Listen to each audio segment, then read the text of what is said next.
मौजूदा सूरत हाल ने हर शोबे के लोगों को बेहद मुतासिर किया है, लेकिन बच्चे इसके ज़्यादा शिकार हो गए हैं। जम्मू कश्मीर में भी बच्चों की मामूल की ज़िंदगी बुरी तरह मुतासिर हो गई है। तशवीश की बात यह है कि लॉकडाउन की वजह से इन बच्चों के जहनों पर मनफी असरात मुरत्तब ना हों और ऐसे में डॉक्टर्स और वालिदैन के रोल की अहमियत को उजागर किया जा रहा है। पेश है जम्मू से समीर भट्ट की ये खास रिपोर्ट।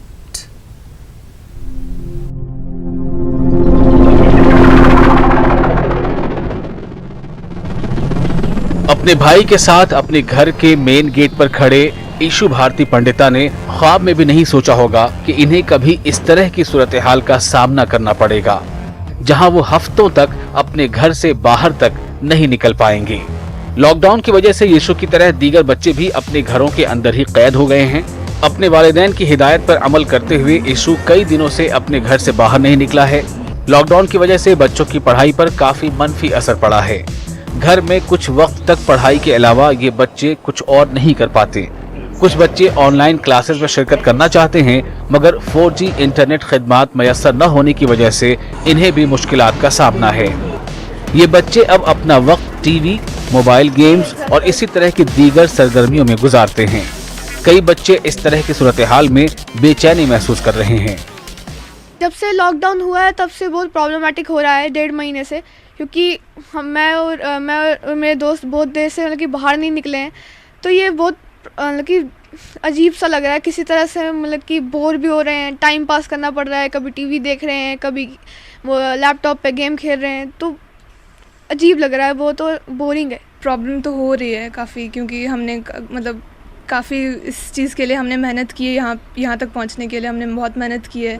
इतना सब कुछ पेरेंट्स ने सपोर्ट किया है वगैरह, तो सबको मतलब एक एक्सपेक्टेशंस होती हैं। तो अब वो मतलब अब क्या होगा आगे का, कुछ फ्यूचर का भी कुछ पता नहीं कि कब ठीक होंगी चीज़ें, कब क्या होंगी, कुछ पता नहीं है।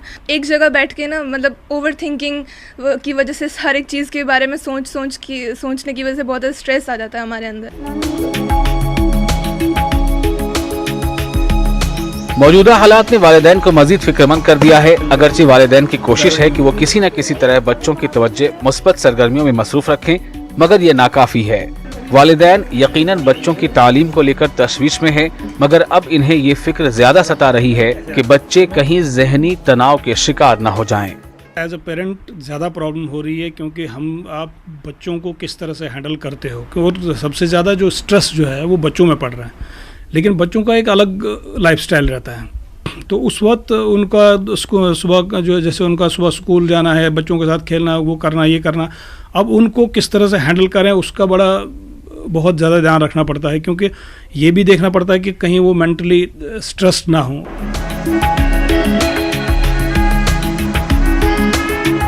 डॉक्टरों का कहना है कि इस सूरत हाल में वालिदैन अपने बच्चों का खास ध्यान रखें, बच्चों पर मजीद बोझ न डाला जाए, बच्चों को घरों में तफरीह का सामान फराहम करें और इन्हें मामूल के मुताबिक मुख्तलिफ मुस्बत व दीगर सरगर्मियों में मसरूफ रखें।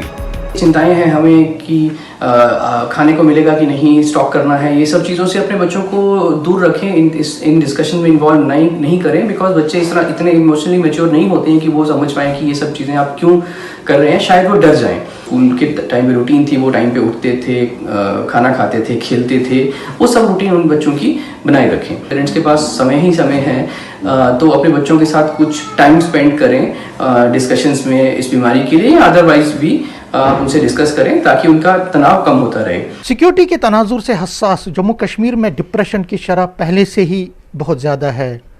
अब कोरोना और उसके बाद हुए लॉकडाउन के बाद यहाँ के बच्चों में नफ्सियाती तनाव बहुत ज़्यादा बढ़ गया है। ऐसे में वालिदैन की ये जिम्मेदारी है कि वो 4 दीवारी में कैद अपने बच्चों की इस तरह से तरबियत और देखभाल करें ताकि वो अपना नफ्सियाती तनाव ख़त्म करे और उनका जो मेंटल बैलेंस है वो इन मुश्किल हालात में बरकरार रख सके।